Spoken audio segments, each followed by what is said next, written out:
Hello and welcome to the Indian Express news analysis. तो आज की डेट है 26 मई ऑफ 2020 और यहाँ हम डिस्कस करते हैं वो सारे इंपॉर्टेंट एडिटोरियल आर्टिकल्स जो आपके एग्जाम पर्सपेक्टिव से काफ़ी ज़्यादा इंपॉर्टेंट होते हैं। तो चलिए देखते हैं कि वो कौन से आर्टिकल्स है जो आज हमें यहाँ डिस्कस करने हैं। उससे पहले उन क्वेश्चंस की बात करते हैं जो मैंने आपसे पिछले वीडियो में पूछे थे। काफ़ी सारे लोग यहाँ पे जवाब नहीं दे रहे हैं। एक ही शख्स है यानी कि दिलीप जो काफ़ी कंटिन्यूसली यहाँ पे आंसर दे रहे हैं। So I request all of you कि अगर आप यहाँ पे वीडियो देख रहे हैं तो टुवर्ड्स द एंड यहाँ पे मैं क्वेश्चंस देता हूँ, you can answer them in the comment box. तो यहाँ पे पहला क्वेश्चन था कि बताइए लेसोथो की कैपिटल और करेंसी क्या है। तो जैसा कि आप मैप पे देख सकते हैं कि इसकी कैपिटल है मसेरू और इसकी करेंसी की बात करते हैं तो वो है बेसिकली लेसोथो लोटी या फिर साउथ अफ्रीकन रैंड। इसकी लोकेशन आप और क्लियरली यहाँ पे देख सकते हैं, आपको अफ्रीकन कॉन्टिनेंट में नजर आएगा और विद इन जो साउथ अफ्रीका नेशन है उसके बीच में आपको यहाँ पे लेसोथो कंट्री नजर आएगी।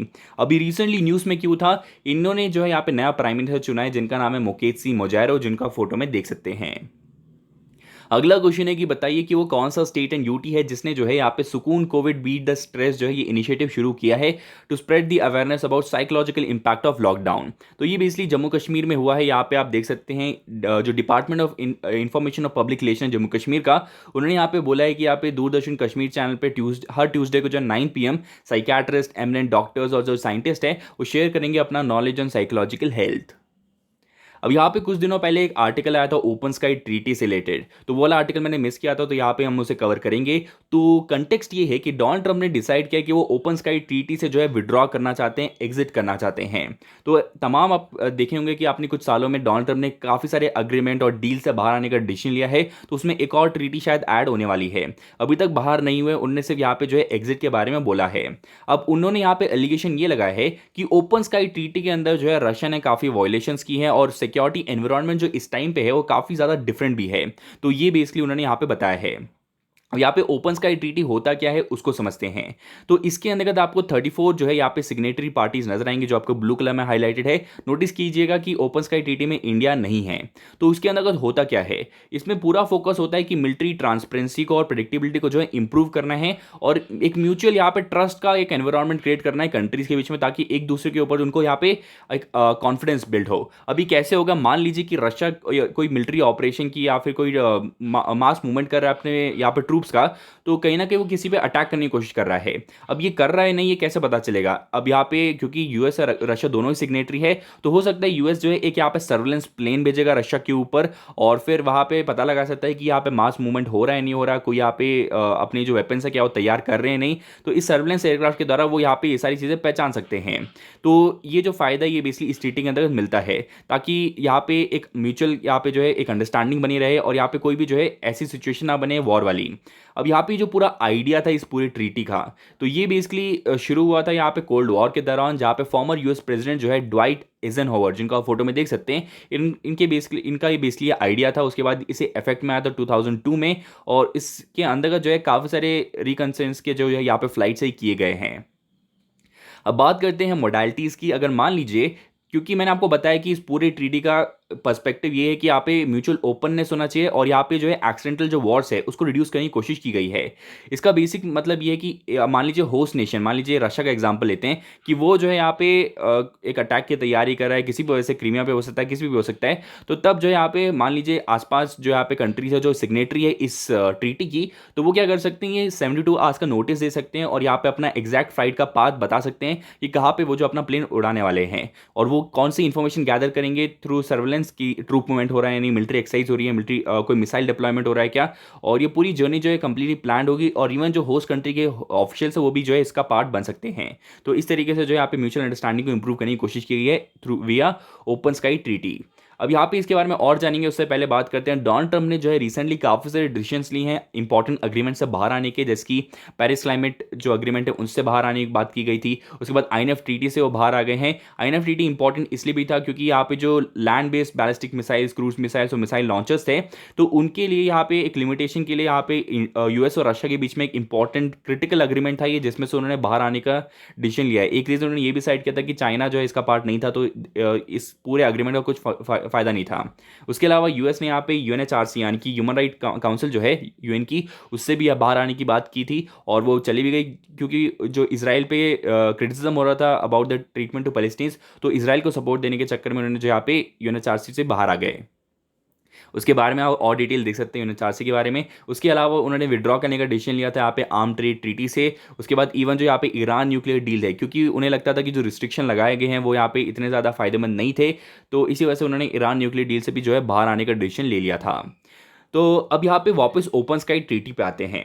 तो यूएस का क्या स्टैंड है? उन्हें लगता है कि यहाँ पे काफ़ी ज़्यादा जो यहाँ पे रशिया के फ्लाईओवर्स हुए हैं, तो वो तो ठीक है, लेकिन यहाँ पे अभी जब रिसेंटली यूएस ट्राई करता है यहाँ पे रशिया के ऊपर फिर से फ्लाईओवर करने का, सर्वेलेंस का, तो काफ़ी सारे रिस्ट्रिक्शन नज़र आ रहे हैं। तो ये बात यूएस को पसंद नहीं है। उसके अलावा वो ये भी इल्ज़ाम लगाते हैं कि रशिया ने जो है अपनी जो फ्लाइट्स है उसका मिसयूज़ किया है यूएस और यूरोप में। वो आइडेंटिफाई करने की कोशिश करें कुछ क्रिटिकल इंफ्रास्ट्रक्चर जहाँ पे पोटेंशियल अटैक किया जा सकता है at the time of war. तो ये बेसिकली जो है एक्यूजेशन यूएस ने लगाया रशिया के ऊपर।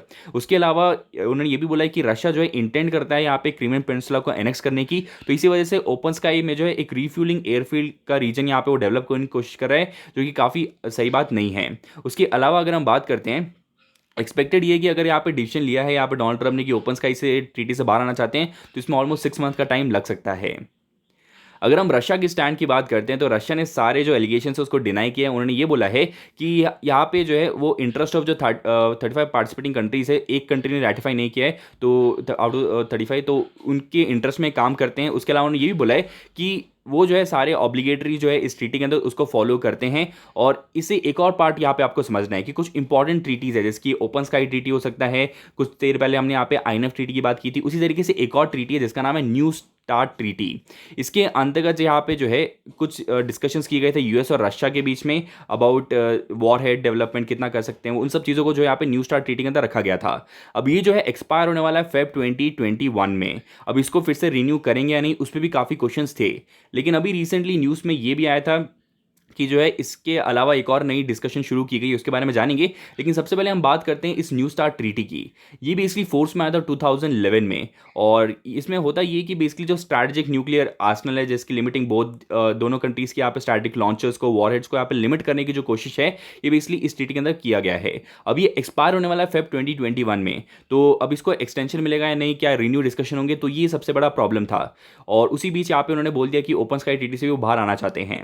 लेकिन कुछ दिनों पहले एक डिस्कशन हो रहा था यूएस और रशिया के बीच में कि क्योंकि ये पेंडेमिक चल रहा है तो अभी के लिए थोड़ा स्टॉल कर दिया, लेकिन आने वाले टाइम में जो है ये डिस्कशन फिर से करने वाले हैं, एक नया अग्रीमेंट की बात कर रहे हैं न्यूक्लियर आर्म कंट्रोल से रिलेटेड। तो ये एक अच्छा स्टार्ट हो सकता है। उसके बाद बात करते हैं, रिसेंटली और भी न्यूज़ आई थी यूएस से रिलेटेड कि वो बता रहे थे कि वो फर्स्ट न्यूक्लियर टेस्ट करेंगे इन दी पास्ट डिकेड। तो बेसिकली 1992 के बाद से जो है यहाँ पे ज़्यादा टेस्ट नहीं किए यूएस ने, क्योंकि आपको पता है सीटीबीटी था, तो इसी वजह से जो है अब यहाँ पे फिर से जो है वो अटैक बेसिकली एक न्यूक्लियर टेस्ट करने की बात कर रहा है। तो ये कहीं ना कहीं एक नई आर्म रेस को शुरू कर देगा, ये बेसिकली स्पेकुलेशंस है। अब इस टाइम पे ऐसे आर्म रेसेस इंपॉर्टेंट क्यों हो जाते हैं और क्यों जो है यहाँ पे हमें इसे अवॉइड करने की ज़रूरत है? सबसे पहला रीज़न ये कि अभी जो है ऑलरेडी पूरा वर्ल्ड जो यहाँ पे पेंडेमिक्स की प्रॉब्लम्स को से यहाँ पे जूझ रहा है। उस टाइम पे अगर यहाँ पे ऐसी आर्म रेस शुरू हो जाएगी तो ज़्यादातर रिसोर्सेज जो है अब यहाँ पे हम उसकी डेवलपमेंट में लगा देंगे, जो कि इस वक्त जो है वर्ल्ड यहाँ पे रेडी नहीं है उसके लिए। उसके अलावा अगर हम बात करते हैं जो डोनाल्ड ट्रम्प ने ये स्टेप लिया कि वो उन्होंने बोला है कि वो ओपन स्काई ट्रीटी से बाहर आना चाहते हैं, तो यहाँ पे बोला गया कि ये जो है बिल्कुल गलत है, काफ़ी ज़्यादा इनवैलिड है, क्योंकि ऐसा कोई भी डिसीजन लेने से पहले जो है उनको ये जो इन्फॉर्मेशन है बेसिकली एक्सप्लेनेशन के साथ बताना पड़ेगा टू दी कांग्रेस, जो कि यहाँ पे नहीं बताया गया था, क्योंकि ऑलमोस्ट 120 डेज बिफोर जो है नोटिफाई करना इंपॉर्टेंट है कांग्रेस को, क्योंकि एक एक्ट है जिसका नाम है fiscal year 2020 national defence authority act. इसके अंतर्गत जो है यहाँ पे कांग्रेस को कंसल्ट करने की जरूरत थी before actually saying any of these things. तो ये बेसिकली कुछ डेमोक्रेट्स ने ये बोला है। अगला आर्टिकल यहाँ पे जो है स्मार्ट सिटी मिशन से रिलेटेड है। यहाँ पे बोला गया है कि जो पेंडेमिक है उसमें हमें ये तो पता चल गया कि हमारा हेल्थ इंफ्रास्ट्रक्चर और हमारा जो यहाँ पे हेल्थ पे कंट्रीब्यूशन और रहा है वो काफ़ी ज़्यादा कम है। अब स्मार्ट सिटी मिशन का जो एम है वो इसलिए ये है कि यहाँ पे अब जो स्टैंडर्ड ऑफ लिविंग है उसे इंप्रूव करने की कोशिश कर रहे हैं यूजिंग दी IT सर्विसेज और वो सारी चीज़ें। लेकिन इसमें भी जो है यहाँ पे हेल्थ एक छोटा सा कॉम्पोनेंट है। यहाँ पे आप देख सकते हैं स्मार्ट लिविंग के अंदर एक छोटा सा कॉम्पोनेंट है, और इसमें जो यहाँ पे अप्रोच रहा है गवर्नमेंट का वो कुछ खास अच्छा है नहीं। तो सबसे पहले बात करते हैं यहाँ पे स्मार्ट स्मार्ट सिटी होता क्या है। तो वैसे तो इसकी कोई स्टैंडर्ड डेफिनेशन नहीं है, लेकिन यहाँ पे कोशिश की जा रही है कि किस तरीके से यहाँ पे सिटी को जो है फिजिकली और सोशल और उनका जो इकोनॉमिक स्ट्रक्चर है उसको इंप्रूव करना, ताकि जो लोगों की स्टैंडर्ड ऑफ लिविंग है उसको यहाँ पे इंप्रूव किया जा सके। तो एंड ऑफ द डे ये जो स्मार्ट सिटीज़ है बेसिकली कंट्री की ग्रोथ एंड डेवलपमेंट में हेल्प करेंगे। उसी के साथ साथ ये, क्योंकि ये इंप्रूव सिटीज़ होंगी, ये अट्रैक्ट करेंगी पीपल को, और उसी के द्वारा जो इन्वेस्टमेंट भी आएंगी इन सिटीज़ में। तो ये बेसिक एजेंडा है। लेकिन अगर हम बात करते हैं रिसेंट पेंडेमिक से हमने क्या क्या लेसन सीखे हैं, तो हमें ये तो पता चल गया है कि जो मोस्ट टेक्नोलॉजिकली एडवांस और केपेबल कंट्रीज़ है वो भी जो है यहाँ पे इस डिसीज़ को बेसिकली हैंडल नहीं कर पाए ठीक से। और कहीं ना कहीं इसका रीज़न ये भी है कि हम जो है जीडीपी का काफ़ी ज़्यादा मात्रा जो है यहाँ पे काफ़ी चीज़ों में इन्वेस्ट करते हैं, लेकिन हेल्थ ऑफ द सिटीजन जो है उस पर ज़्यादा फोकस नहीं करते हैं, जबकि वो जो एक इंजन की तरह वर्क करता है in the terms of economic growth. अब यहाँ पे हिस्टोरिकली हम बात करते हैं, इवन इंडिया ने जो है एजुकेशन और हेल्थ को इतना ज़्यादा जो है नोटिस नहीं किया, लेकिन हमें ये अब समझ में आ गया कि वो फाउंडेशन है एक मैच्योर सोसाइटी के लिए। अब ये चीज़ हम एक्सपेक्ट कर रहे थे कि ये जो नए नए इनोवेशन है स्मार्ट सिटी मिशन के, तो उसमें भी इन्वॉल्व होना चाहिए। लेकिन अगर हम डेटा की बात करते हैं तो ऐसा नहीं हो रहा है। ऑलमोस्ट 1.18% ऑफ द 5861 प्रोजेक्ट जो इस मिशन के अंदर किए गए हैं वो हेल्थ से रिलेटेड है, कि हेल्थ में डेवलपमेंट करना है। और जैसे कुछ हॉटस्पॉट जैसे कि जयपुर और सूरत, वहाँ पे जो है हेल्थ का कोई भी प्रोजेक्ट एग्जिस्ट नहीं करता इस मिशन के अंतर्गत। तो यही बोला गया है कि किस तरीके से हमें यहाँ पे स्मार्ट सिटी मिशन के अंतर्गत हेल्थ को एक इंपॉर्टेंट एस्पेक्ट बनाना है। भले ये जो स्मार्ट सिटी का टर्म है बेसिकली यूजुअली यही डिस्क्राइब करता है किस तरीके से हम इंटरनेट ऑफ थिंग्स को यूज़ कर सकते हैं टू ऑप्टिमाइज सर्विसेज, लेकिन हमें यहाँ पे ये भी फोकस करना है कि किस तरीके से हेल्थ एज अ सब्जेक्ट जो है इस पर फोकस किया जा सकता है। और इस टाइम पे जो है ये काफ़ी क्रिटिकल भी हो जाता है, क्योंकि हम ये काफ़ी नेग्लेक्टेड सेक्टर रहा है। अगला आर्टिकल यहाँ पे यूपी से रिलेटेड है। अब यहाँ पे जो है योगी आदित्यनाथ ने यहाँ पे ये बोला है कि काफ़ी सारे माइग्रेंट वर्कर जो बाकी स्टेट में रह रहे थे उनके साथ इल ट्रीटमेंट हुआ है, तो इसीलिए उन्होंने यहाँ पे एक कमीशन बनाने की बात की है, माइग्रेशन कमीशन। इसके अंदर उन्होंने बोला है कि बाकी स्टेट्स में काफ़ी सारा इल ट्रीटमेंट हुआ है उनके माइग्रेंट वर्कर्स का। और आपको पता है रिसेंटली काफ़ी सारे माइग्रेंट वर्कर्स वापस ट्रैवल बैक किए उन्होंने यूपी में, तो उनके लिए यहाँ पे इंश्योरेंस के लिए और यहाँ पे फैसिलिटीज़ और उनको जो स्किल प्रोवाइड की गई थी यहाँ पे अलग अलग जगहों से, तो उस हिसाब से उनको एक जॉब प्रोवाइड करना, उसके लिए जो यहाँ पे उन्होंने कमीशन बनाने की बात की गई है। काफ़ी अच्छी सोच है, लेकिन यहाँ पे इसमें एक प्रॉब्लम ये हो गया है। तो उन्होंने ये बोला है कि अब से जो है विदाउट परमिशन हमारे लोगों को यहाँ पे कोई भी स्टेट्स यहाँ पे यूज़ नहीं कर सकते हैं, एम्प्लॉय नहीं कर सकते हैं। तो ये जो बात उन्होंने बोली है ये काफ़ी ज़्यादा गलत है। ऑथर के हिसाब से उन्होंने ऑथर ने ये बोला है कि हमारे कॉन्स्टिट्यूशन का जो यहाँ पे आर्टिकल 19 का डी और ई क्लॉज है उसमें ये बोला गया है, it guarantee citizen the right to move freely throughout the country. तो इनका जो स्टेटमेंट था कि यहाँ पे यूपी गवर्नमेंट से परमिशन लेना पड़ेगा before actually employing any worker, तो ये बेसिकली उसको वॉयलेट करता है। उसके अलावा अगर हम बात करते हैं कि यहाँ पे डिसीजन कि यहाँ पे एक जगह से दूसरी जगह जाना है या नहीं जाना है, वो कहीं ना कहीं वर्कर के ऊपर होना चाहिए, ना ही किसी बेसिकली स्टेट के ऊपर। उसी के साथ साथ इस पेंडेमिक के दौरान में कहीं ना कहीं यूपी गवर्नमेंट जो है अपना पावर इतना ज़्यादा एक्सपैंड कर रहा है सिटीजन पे, तो वो भी बेसिकली जो है यहाँ पे ऑथर ने बोला है अच्छी बात नहीं है। भले कुछ चीज़ें वेलकम है, जैसे कि उन्होंने ये बोला है कि इंश्योरेंस प्रोवाइड करने की बात करेंगे, सोशल सिक्योरिटी प्रोवाइड करेंगे ऐसे वर्कर्स को, और इवन जॉब्स प्रोवाइड करने की कोशिश करेंगे जितना उनका स्किल है। तो ये कुछ अच्छे स्टेप्स है, लेकिन ये गाइडलाइंस देना कि कौन यहाँ पे वर्कर कौन से स्टेट में काम कर सकता है, परमिशन लेना पड़ेगा, तो ये सारी चीज़ें जो है यहाँ पे थोड़ा सा इनहिबिट करेगा, और ये बेसिकली हमारे कॉन्स्टिट्यूशन जो फंडामेंटल राइट है उसको भी यहाँ पे वॉयलेट करता है। अगला आर्टिकल यहाँ पे अफगानिस्तान से रिलेटेड है। तो यहाँ पे बात किया जा रहा है कि इंडिया का स्टैंड हमेशा से ये रहा है कि अफगानिस्तान में जो पीस प्रोसेस है वो बेसिकली अफगान लेड होना चाहिए। लेकिन यहाँ पे काफ़ी सारे लोग यहाँ पे सजेस्ट कर रहे हैं कि अब शायद इंडिया को जो है तालिबान के साथ बातचीत करना शुरू कर देना चाहिए। तालिबान आपको जैसे कि पता है एक टेरर ऑर्गेनाइजेशन है, तो अब उसके साथ बात करेगा नहीं, ये थोड़ा सा यहाँ पे एक डायलेमा बन जाता है इंडिया के लिए, क्योंकि हमारा काफ़ी स्ट्रिक्ट स्टैंड है कि हम यहाँ पे जो है टेररिज्म को बिल्कुल सपोर्ट नहीं करते हैं, हम उनसे बातचीत भी नहीं करते हैं। तो अब यहाँ पे अगर हम ऐसा स्टेप ले लेते हैं तो कहीं ना कहीं इंडिया की क्रेडिबिलिटी पे थोड़ा सवाल उठ सकता है। लेकिन क्या इस टाइम पे उसकी ज़रूरत है, उसको हम इस आर्टिकल में डिटेल में समझेंगे। अब इसका बेसिक कंटेक्स्ट ये है कि यूएस के जो स्पेशल एनवॉय है जालमाई खालिजाद, तो उन्होंने रिसेंटली बोला था कि India should directly talk to Taliban, और इवन तालिबान ने यहाँ पे बोला है कि वो जो है इंडिया के साथ बातचीत करना शुरू कर सकते हैं। तो अब यहाँ पे एक बात आपको ये भी समझनी है कि ऐसा क्यों बार बार बोला जा रहा है। रीसेंट कंटेक्स्ट इसका ये है कि यूनाइटेड नेशन सेक्रेटरीट ने जो है एक मीटिंग कंडक्ट की थी 6+2+1। इसमें 6 कंट्रीज है, China, Iran, Pakistan, Tajikistan, Turkmenistan और उज्बेकिस्तान, जो कि नेबरिंग कंट्रीज है, और 2 ग्लोबल प्लेयर्स यूएस और रशिया, और one that is Afghanistan itself. इसमें आप देखेंगे कि यहाँ पे इंडिया को नहीं इनवाइट किया गया था पूरे पीस प्रोसेस में, जबकि आपको पता हो कि इंडिया का जो सॉफ्ट पावर अफगानिस्तान में काफ़ी स्ट्रांग है। हम वहाँ पे डैम्स बनाते हैं, स्कूल्स बनाते हैं, हॉस्पिटल बना रहे हैं, हाईवेज बना रहे हैं, तो हमारा जो सॉफ्ट पावर है वो काफ़ी ज़्यादा अच्छा है, लेकिन हमको इसमें इन्वॉल्व नहीं किया गया। और एक और आप बात आप देखेंगे कि इसमें जो है नेबरिंग कंट्रीज को बुलाया गया, लेकिन यहाँ पे इंडिया अगर आप स्टैंड जानते हैं तो हम यहाँ पे जो है ये जो पूरा एरिया है वाखान ट्रैक, तो ये जो बेसिकली टच करता है इंडिया को, क्योंकि ये यहाँ पे पाकिस्तान ऑक्यूपाइड कश्मीर है जो कि हम मानते हैं कि ये हमारा ही पार्ट है, तो इसको बेसिकली अवॉइड किया गया है। तो इसी वजह से जो है इंडिया को यहाँ पे नहीं बुलाया गया, ये काफ़ी ज़्यादा गलत है, इंडिया के स्टैंड के खिलाफ है। तो ये जो वाकान कॉरिडोर है ये इंडिया को टच करता है, जस्ट बिकॉज ये जो एरिया इसमें पाकिस्तान ऑक्यूपाई करके बैठा है, तो इसका मतलब ये नहीं कि हमारा पार्ट नहीं है। तो इसी वजह से इस चीज़ को वायलेट किया गया है और इसे कंसिडर नहीं किया गया यूनाइटेड नेशन सेक्रेटरी के द्वारा। तो इसी वजह से बोला गया कि कहीं ना कहीं इंडिया को जो है अब यहाँ पे खड़ा होना चाहिए, बताना चाहिए कि हमारा स्टैंड क्या हो, और हम भी जो है एक पार्टी होने चाहिए इस पूरी डील में जो कि हो रहा है पीस प्रोसेस के लिए अफगानिस्तान में। अब यहाँ पे जो पूरा अफगानिस्तान का रिकन्सिलेशन का जो प्रोसेस है, तो उसमें काफ़ी सारी चीज़ें हैं। उससे पहले बात करते हैं कि इंडिया की क्या वॉइसेस हैं। अब यहाँ पे आपको ये समझना है कि इंडिया जो है यहाँ पे तालिबान के साथ बात करेगा नहीं, थोड़ा सा क्रिटिकल होने वाला है, क्योंकि अब तक जो है यहाँ पे इवन यूएस और तालिबान के बीच में जो पीस डील हुई है उससे रिलेटेड यहाँ पे इंडिया ने ना ही किसी को फेवर किया है ना ही कुछ बोला है। उनका स्टैंड यही था कि जो है अफगान लेड और अफगान ओन्ड और अफगान कंट्रोल प्रोसेस के द्वारा जो है यहाँ पे पीस आना चाहिए। हमने अशरफ गानी को काफ़ी सपोर्ट दिया है, लेकिन अभी के टाइम पे काफ़ी कमज़ोर चल रहे हैं। भले उन्होंने अब यहाँ पे उनकी जो दोस्ती है वो काफ़ी अच्छी हो गई अब्दुल्ला के साथ, तो एक्सपेक्टेशन ये कि शायद जो है यहाँ पे उनके पास स्टेबल गवर्नमेंट आ पाएंगी अफगानिस्तान में। लेकिन हम देख रहे हैं कि तालिबान का रोल भी काफ़ी ज़्यादा इंपॉर्टेंट है।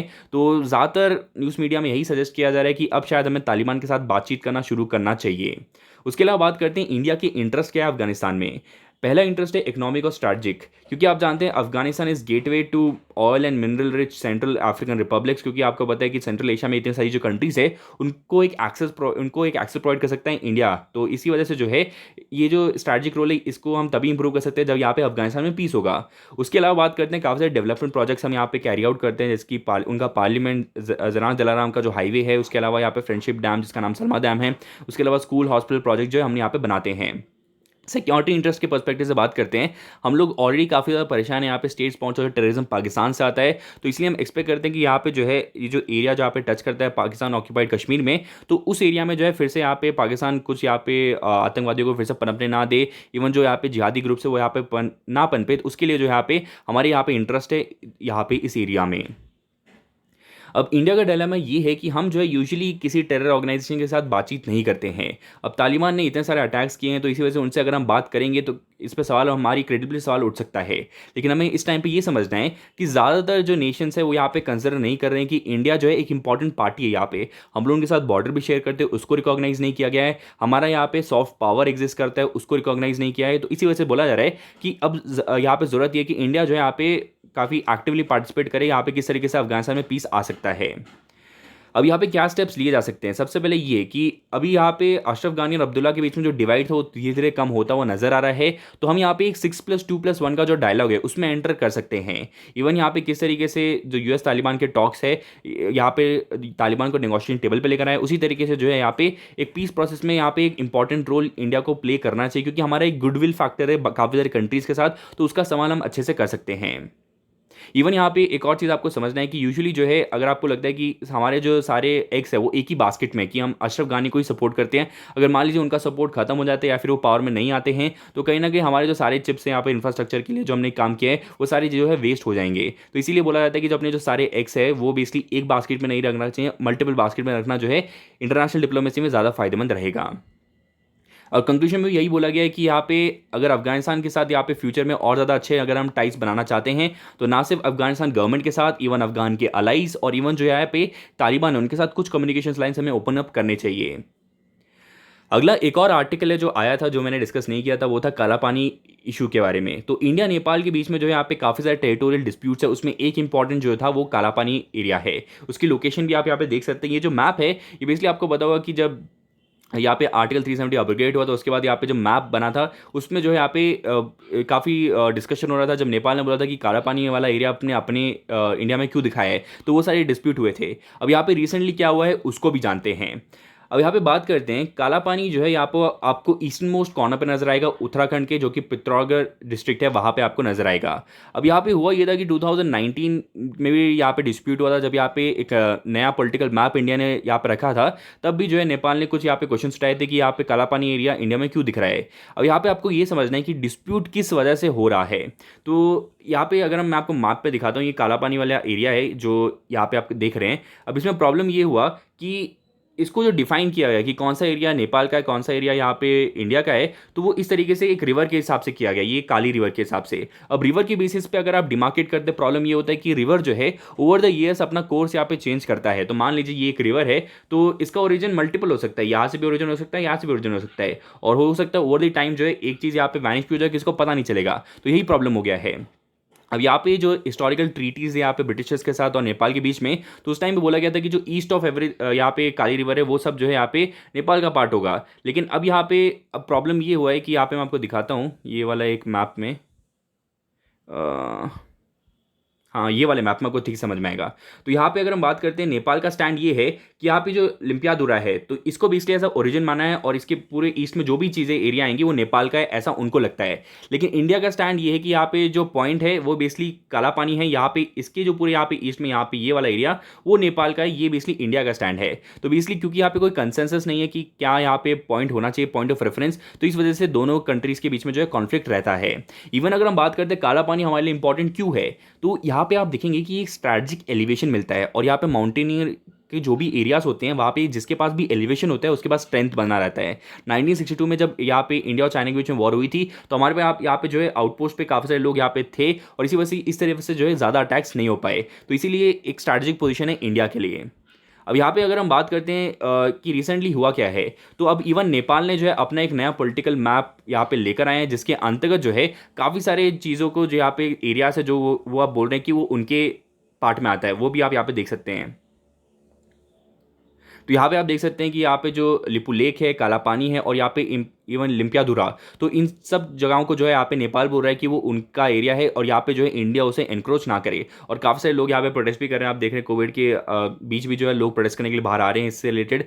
अब यहाँ पे इंडिया का यहाँ पे रिस्पॉन्स ये था कि ये जो पूरा न्यू मैप नेपाल ने प्रेजेंट किया है रिसेंटली, तो वो काफ़ी ज़्यादा आर्टिफिशियली एनलार्जमेंट हो रहा है उनके टेरिटोरियल क्लेम्स का, और ये काफ़ी ज़्यादा अनएक्सेप्टेबल है। अब आपको ये समझना होगा कि किस तरीके से हम इसे हैंडल कर सकते हैं। पास में भी जो है हमने काफ़ी सारी वर्किंग कमिटीज़ बनाई थी इस प्रॉब्लम को सॉल्व करने के लिए, लेकिन वो सारे जो है ठंडे बस्ते में जा चुकी हैं। तो अब यहाँ पे हमें देखना पड़ेगा किस तरीके से हम ऐसा कमेटी बनाए जो यहाँ पे बात करे और चीज़ों को सॉल्व करना शुरू करें। उसके अलावा अगर हम बात करते हैं हिस्टोरिकल सिग्निफिकेंस की, किस तरीके से ये पूरी चीज़ बनी है और क्यों जो यहाँ पे प्रॉब्लम आ रहा है, उसको यहाँ पे क्लियरली समझते हैं। अब यहाँ पे मैंने आपको मैप में यहाँ पे काला पानी का एरिया तो दिखा दिया है। अब यहाँ पे एक और रीज़न ये भी है कि क्यों ये न्यूज़ में है, क्योंकि रिसेंटली हुआ ये था कि हमने यहाँ पे एक रोड कनेक्ट किया था यहाँ पे कैलाश मानसरोवर को यहाँ पे कनेक्ट करने के लिए, जिससे जो है अमाउंट ऑफ टाइम जो यहाँ पे रिड्यूस हो जाता है। अब यहाँ पे ये नेपाल ने ये भी क्वेश्चन बनाया पूछा है कि हम जो है यहाँ पे रोड कैसे बना रहे हैं, ये तो नेपाल का एरिया है, जो कि इस वजह से भी यहाँ पे जो है काफ़ी प्रॉब्लम हो रही थी। अब इस पूरे रीजन को थोड़ा सा और समझते हैं। ये जो पूरा रीजन है इसकी नाम ड्राइव करता है रिवर काली से, जिसको मैंने आपको दिखाया था। अब यहाँ पे जो ट्रीटी ऑफ सगौली हुई थी उसके अंतर्गत जो है यहाँ पे ये बोला गया था कि जो नेपाल है वो it will lose some of its territory, लेकिन जो काली रिवर का जो पूरा ईस्ट वाला एरिया है तो वो भी इसलिए जो है यहाँ पे नेपाल का होगा। अब यहाँ पे उसका जो ओरिजिन पॉइंट है वो ठीक से यहाँ पे कार्टोग्राफर्स ने टाइमली मैनर में कभी बताया नहीं। इंडिया और नेपाल दोनों के पास कुछ एविडेंसेस है जो यहाँ पे जो है कॉन्ट्रडिक्टरी है, इसी वजह से जो है यहाँ पे कॉन्फ्लिक्ट एरिया बन गया है। उसके बाद अगर हम बात करते हैं कि ये जो रोड है क्या ये नया नया है, तो आपको समझना है कि यहाँ पे कैलाश मानसरोवर की जो पिलग्रिमेज है उसको यहाँ पे करने के लिए काफ़ी सारे रोड अवेलेबल थे, लेकिन ये जो रोड थी ये ऑलरेडी यहाँ पे एक कच्चा रोड था, उसको और जो है पक्का बनाया गया है बेसिकली। तो ऐसा नहीं कि नया रोड बनाया है, यहाँ पे पहला एक कच्चा रोड था उसको जो है पक्का बनाया ताकि जो है ज़्यादा ट्रांसपोर्टेशन यहाँ से की जा सके। इवन जो यहाँ पे ट्रूप मूवमेंट है वो भी यहाँ पे एनहांस हो जाएगा इस डेवलपमेंट के बाद। अब बात करते हैं वे फॉरवर्ड में। वे फॉरवर्ड में आपको ये समझना है कि जब भी हम इंडिया और नेपाल के रिलेशन की बात करते हैं, यहाँ पे रोटी बेटी का रिश्ते की बात की जाती है, तो इसी वजह से हमको ये भी समझना है कि हमने काफ़ी सारी हेल्प की है नेपाल की। तो कहीं ना कहीं दो चीज़ें हो सकती है, एक यहाँ पे हम इसे अमिकेबली रिजॉल्व कर दे, या फिर एक सोल्यूशन ये भी हो सकता है कि हम यहाँ पे इस पूरे एरिया को, काला पानी को ऑलमोस्ट 100 ईयर्स के लिए लीज पे ले सकते हैं, क्योंकि हमारे पास एक गुडविल है नेपाल के साथ, तो हम बेसिकली ये चीज़ें भी नेगोशिएट कर सकते हैं। अब फोकस ये होना चाहिए कि हमारे जो डिप्लोमेटिक टाइज है वो इस रीजन की वजह से जो यहाँ पे खराब नहीं होने चाहिए। इस पे फोकस रहना चाहिए। अब यहाँ पे काला पानी की हम बात कर चुके हैं। एक और रीजन है यहाँ पे इंडिया और नेपाल के बीच में जो कॉन्फ्लिक्टेड एरिया है, डिस्प्यूटेड एरिया है, उसका नाम है सुस्ता एरिया। तो सुस्ता का भी सेम ही प्रॉब्लम है, क्योंकि यहाँ पे जो है इसकी टेरिटरी को एक रिवर के बेसिस पे यहाँ पे डिस्ट्रीब्यूट करने की कोशिश की गई है। तो ये जो गंडक रिवर है, तो ये बेसिकली एक मेन रीज़न है, क्योंकि इसका जो यहाँ पे एरिया है वो यहाँ पे चेंज होता हुआ नजर आता है। मतलब इस पूरे रिवर का कोर्स जो है ओवर द टाइम चेंज हुआ है। तो इसी वजह से यहाँ पे कौन सा रीजन इंडिया का कौन सा नेपाल का, उस पर जो है डिस्प्यूट बना रहता है। यहाँ पे आप सुस्ता की जो है लोकेशन देख सकते हैं। आपको भी इसलिए जो रीजन है इंडिया के हिसाब से एरिया बिहार में आता है, लेकिन नेपाल को लगता है ये एरिया उनका है। अब यहाँ पे जो बाकी दो क्वेश्चन है जो आप अटेम्प्ट कर सकते हैं कमेंट बॉक्स में। पहला क्वेश्चन है कि बताइए ऑस्ट्रेलिया की कैपिटल और करेंसी क्या है। और अगला क्वेश्चन है कि यूनाइटेड नेशन जो है लिस्ट किया उन्होंने स्टेट्स के कुछ इनिशिएटिव, उसमें जो खुदोल है which is among the top 10 global initiative for inclusive fight against कोविड-19, तो ये बेसिकली कौन से स्टेट का इनिशिएटिव है। तो ये दोनों क्वेश्चन का आंसर आप कमेंट बॉक्स में दे सकते हैं। आज के लिए इतना ही है। आशा करता हूँ वीडियो पसंद आया। Thank you and have a nice day. जय हिंद।